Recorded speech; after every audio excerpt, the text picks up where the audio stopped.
मुसलमानों को निशाना बनाना कितना आसान है और किसी एक के जुर्म की सजा पूरे समुदाय को दी जाती है।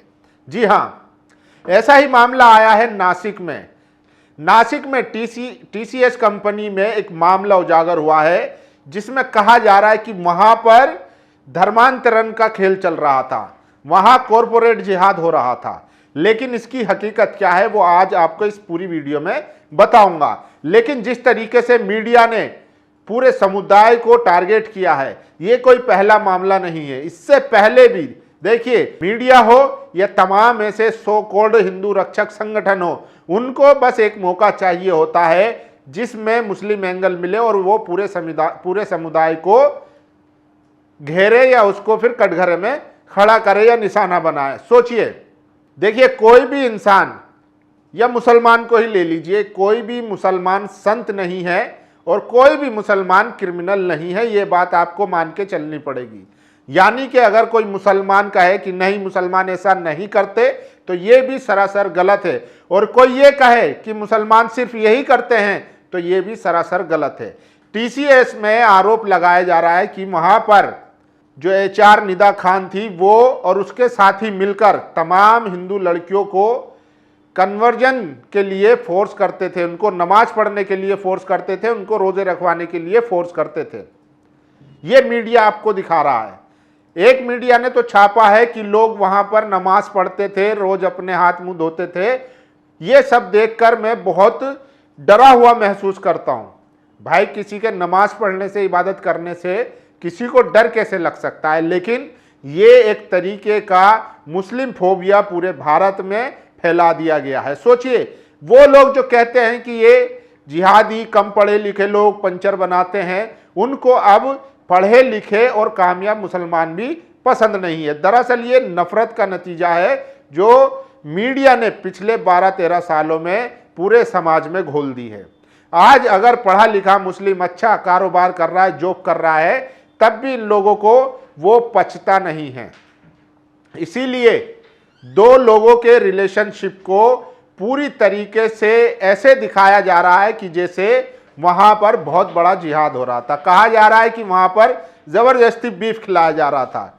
तो सवाल है कि महाराष्ट्र में तो बीफ बैन है, फिर कौन उस टीसीएस कंपनी में लाकर वो बीफ परोस रहा था और सरकार क्या कर रही थी? सबसे बड़ा सवाल है।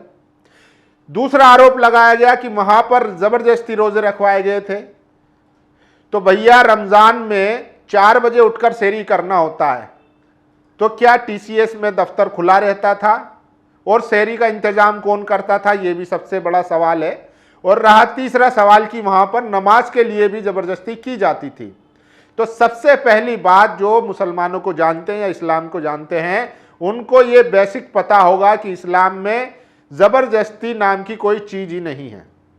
आप जबरदस्ती ना नमाज पढ़वा सकते हैं, ना रोजा रखवा सकते हैं। ये इस्लाम में कहा जाता है कि ये एक बंदे का खुदा से उसका कनेक्शन है। जब तक आप दिल से महसूस नहीं करेंगे, आप कितना भी कह लीजिए, आप मुसलमान नहीं होंगे। ऐसे कितने मुसलमान हैं जो नाम से मुसलमान हैं लेकिन वो अपने इबादत से या अपनी प्रैक्टिस को फॉलो नहीं करते, तो मुसलमान या इस्लाम उनको मुस्लिम कंसिडर नहीं करता है।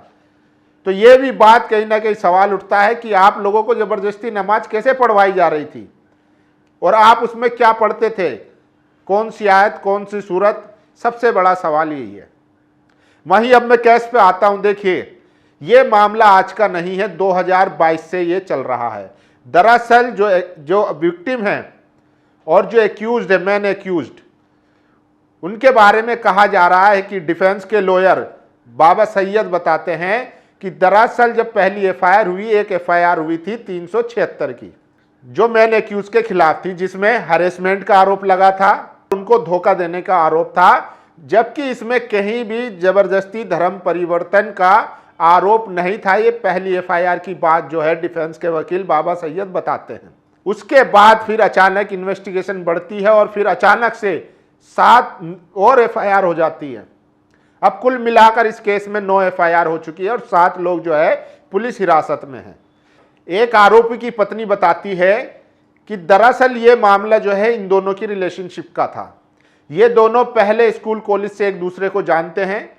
जो एक्यूज्ड है दानिश नाम जिसका बताया जा रहा है कि वो उसका कॉलेज में फ्रेंड था, उसने उसकी जॉब लगवाई टीसीएस में, फिर उसके बाद वो धीरे धीरे नज़दीकियाँ बढ़ी और वो रिलेशन में आ गए। फिर बाद में पता चला कि वो शादीशुदा है, वहीं से सारी बात बिगड़ी और ये बात ऐसी बिगड़ी कि वो लड़की ने कंप्लेन भी की। और इतना ही नहीं, सोचिए, कहा जा रहा है कि निदा खान फरार है, सरगना है, मास्टरमाइंड है, जो एचआर है। लेकिन इस मामले में एक अश्विनी चंदानी नाम की भी एचआर है, जो पोस्ट कमेटी की हेड भी है। उनको 78 ईमेल लिखे गए हैं।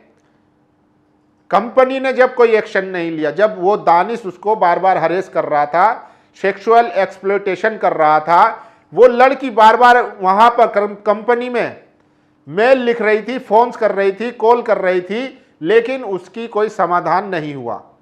लेकिन देखिए, वो होता है ना कि अगर सबक सिखाने वाली बात है, फिर इसमें एसआईटी गठित होती है, एसआईटी बाकायदा वहां रहती है, फिर पता चलता है, अंडरग्राउंड ऑपरेशन चलता है, फिर पता चलता है कि यहां पर तो धर्मांतरण का मामला चल रहा है। हालांकि जो डिफेंस के वकील बाबा सैयद बता रहे हैं, वो ये कह रहे हैं कि एफआईआर में कहीं भी जिक्र नहीं है, लेकिन मीडिया पूरी तरीके से ऐसे दिखा रहा है कि जैसे सारे मुसलमान सिर्फ एक ही काम करते हो कि तमाम हिंदू लड़कियों का धर्म परिवर्तन करवाना है, जबकि ये इस्लाम के प्रिंसिपल के खिलाफ है। और सोचिए, सरकार, मोदी सरकार पार्लियामेंट में कह चुकी है कि एक भी लव जिहाद का मामला अभी तक कोई रजिस्टर्ड नहीं हुआ है। इसके अलावा इलाहाबाद हाईकोर्ट भी कह चुका है कि जो जितने भी लव जिहाद के मामले रिपोर्ट हुए हैं उसमें एक भी सही साबित नहीं हुआ है। यानी कि कुल मिलाकर अभी तक एक भी मामला ऐसा नहीं है ऑन रिकॉर्ड जिसमें कहा जा सके कि लड़की के साथ लव जिहाद हुआ है या उसका जबरदस्ती धर्मांतरण कराया गया है। लेकिन मीडिया लगातार बार बार इस तरीके की खबरें चलाता है, अफवाह फैलाता है, नैरेटिव बनाता है ताकि लोगों को आपस में बांटा जा सके। तो सोचिए, टीसीएस नासिक के बहाने किस तरीके से मुसलमानों को टारगेट किया जा रहा है और एक तरफा पक्ष चलाया जा रहा है कि मुसलमान वहां पर सामूहिक तौर पर हिंदू लड़कियों को जबरदस्ती धर्मांतरण करवाया करते थे। तो महाराष्ट्र में तो बीजेपी की सरकार है, मतलब आप सोचिए कि इनकी सरकार, सब कुछ बीजेपी का है, उसके बावजूद भी जबरदस्ती धर्मांतरण किया जा रहा है। लेकिन सोचिए इसके पीछे क्या साजिश है। दो लोगों के रिलेशनशिप को इन्होंने कैसे एक पूरे समुदाय को टारगेट करने के लिए इस्तेमाल किया गया है, जबकि पहली एफआईआर में कहीं भी इस बात का जिक्र नहीं है कि उसको जबरदस्ती कन्वर्ट कराया गया हो। और सोचिए, इस पर कोई बोलने को तैयार नहीं है। स्थिति ऐसी हो चुकी है, आज पूरा लगभग ऐसा लग रहा है कि जैसे पूरा जो बहुसंख्यक समाज है वो कन्विंस है मुसलमानों को बुरा मानने के लिए। वो इसीलिए बार बार बहाने ढूंढता है कि हमें एक मौका मिले और हम मुसलमानों को घेरने का काम करें। मैं ये नहीं कह रहा हूं कि मुसलमान सारे संत होते हैं, लेकिन आप भी ये मत कहिए कि सारे मुसलमान क्रिमिनल होते हैं। अगर कोई संत है और कोई क्रिमिनल है तो वो कानून के दायरे में उसकी जांच होगी, और अगर कोई ऐसा पकड़ा जाता है या निकला जाता है जो कानून के खिलाफ या अमानवीय काम कर रहा है तो उसको सख्त से सख्त सजा दी जाएगी। लेकिन आप पूरे समुदाय को इस तरीके से टारगेट नहीं कर सकते हैं। अब मैं आपको डिफेंस के वकील बाबा सैयद का मैं आपको वर्जन बता देता हूं कि वो क्या कह रहे हैं। डिफेंस के वकील बाबा सैयद ने जो बातें सामने रखी है वो इस केस की टाइमलाइन पर सवाल उठाती है। उनका कहना है कि शुरुआत में दर्ज हुई एफआईआर में जबरन धर्म परिवर्तन का कोई स्पष्ट जिक्र नहीं था। इनका रिश्ता सब पहले आपसी सहमति से चला, दोनों के बीच नज़दीकियाँ थी, साथ घूमना फिरना, और फिर समय के साथ विवाद शुरू हुआ। लेकिन जैसे ही विवाद बढ़ा, अचानक बहुत कम समय में कई एफआईआर दर्ज हो गई और केस का दायरा तेजी से बढ़ा दिया गया। यहीं से सबसे बड़ा सवाल खड़ा होता है, क्या एक व्यक्तिगत विवाद को धीरे धीरे एक बड़े आपराधिक और फिर सांप्रदायिक एंगल में बदला गया है, या फिर जैसे जैसे और लोग सामने आए मामला स्वाभाविक रूप से गंभीर होता गया। सच्चाई क्या है ये जांच का विषय है, लेकिन बिना पूरी सच्चाई सामने आए जिस तरीके से पूरे मामले को एक खास दिशा में धकेला जा रहा है चिंताजनक है। इसमें साजिश की बू आती है। आरोपी पक्ष से जुड़े लोगों का भी कहना है कि एक शोर रिलेशनशिप का मामला है जिसे बाद में बढ़ा चढ़ाकर पेश किया गया। यहाँ तक कि दावा किया गया कि ऑफिस में ये रिश्ता छुपा हुआ नहीं था, बल्कि सबको इसकी जानकारी थी। कई ऐसे लोगों को भी इस केस में शामिल किया गया है जिनका सीधे तौर पर इस विवाद से कोई लेना देना नहीं है। तो सोचिए, दो लोगों के बीच के रिलेशन को किस तरीके से सांप्रदायिक रंग दे दिया गया है। अब पूरे कई ऐसे उनके कलीग्स हैं जो मुसलमान होने की सजा भुगत रहे हैं और वो जेल में है, ये उनके घर वालों का, उनके फैमिली वालों का कहना है, जबकि उस मामले में किसी से कोई लेना देना नहीं था। और सोचिए, कंपनी ने पल्ला झाड़ लिया है कि हम किसी भी तरीके से इस तरीके की चीजें टॉलरेट नहीं करेंगे और कई लोगों को सस्पेंड भी कर दिया है। जबकि हकीकत यह है कि उस लड़की ने बार बार पोस्ट कमेटी में कंप्लेन दी, मेल्स किए, लेकिन उसकी शिकायत पर कोई कार्रवाई नहीं की गई। तो क्या इसके लिए कंपनी जिम्मेदार नहीं है?